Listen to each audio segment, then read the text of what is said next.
Dr Mbida Lucien.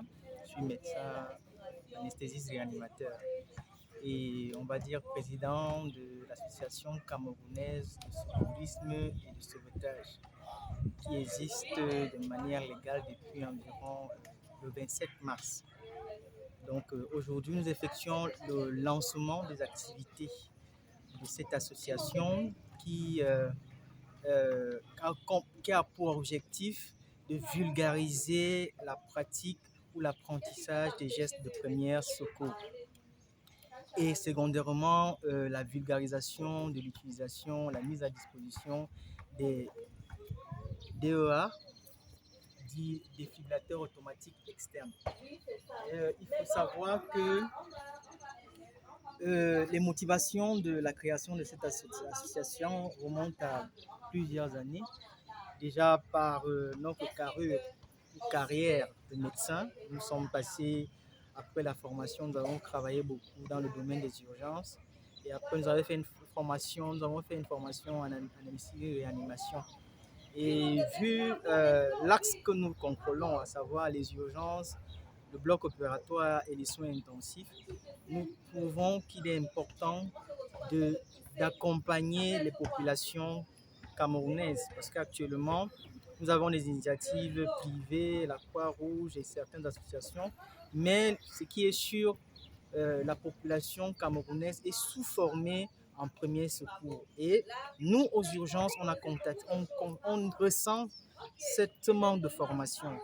Je vous fais une confidence, on a perdu deux patients, je vais dire deux patients, en 2 semaines, qui revenaient pour des écrasements de leurs membres inférieurs après un accident de la voie publique. La seule chose qu'il fallait faire pour ces deux patients, c'était de faire un garrot au lieu de l'accident. Mais ça n'a pas été fait. Et ces malades sont arrivés déjà en agonie. Malgré tout ce qu'on a fait, on n'a pas pu les récupérer parce qu'ils s'étaient vidés de leur sang. Donc l'objectif principal de cette association, c'est de permettre que la population camerounaise, au maximum par notre biais, puisse avoir accès à cette formation qui est cruciale pour un citoyen. C'est un peu comme l'éducation à la citoyenneté qu'on fait à l'école primaire. C'est on va dire notre volet de notre association. On va faire un plaidoyer auprès du ministère de l'Éducation de base et du ministère de l'Éducation secondaire pour peut-être introduire des modules déjà depuis le CM1, le CM2, pour que quand un enfant a son baccalauréat, il ait déjà eu tous ces modules et il est un citoyen plein dans le sens de pouvoir apporter de l'aide à son prochain.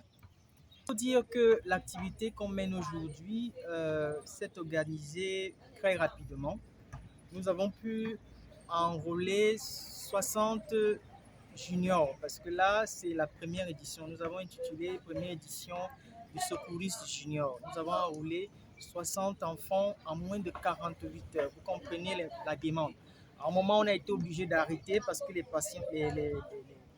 parents en demandaient encore, mais vu les capacités ou alors les intrants qu'on avait déjà en termes de formateurs, en termes d'AGAP pour ces enfants et la logistique, on a renvoyé ses parents à juin parce qu'on va réorganiser une session junior en juin.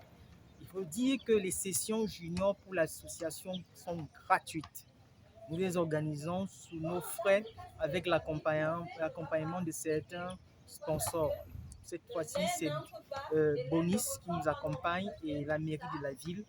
C'est pour cela qu'on a pu faire cette édition. L'association, il y a un volet pour pouvoir financer effectivement les événements gratuits où nous accompagnons les entreprises dans la formation de leur personnel en sauvetage et secourisme du travail. De l'autre part, nous, avec le partenaire que nous avons dans l'association de médecins anesthésistes réanimateurs urgentistes, la plupart dans le pays et certains qui sont à l'extérieur, des infirmiers urgentistes et des médecins généralistes qui ont une expérience assez longue dans les soins d'urgence et de réanimation. Nous proposons aussi des formations des formations en assistance vitale de base, en assistance vitale cardiovasculaire avancée pour les populations, pour les structures de santé.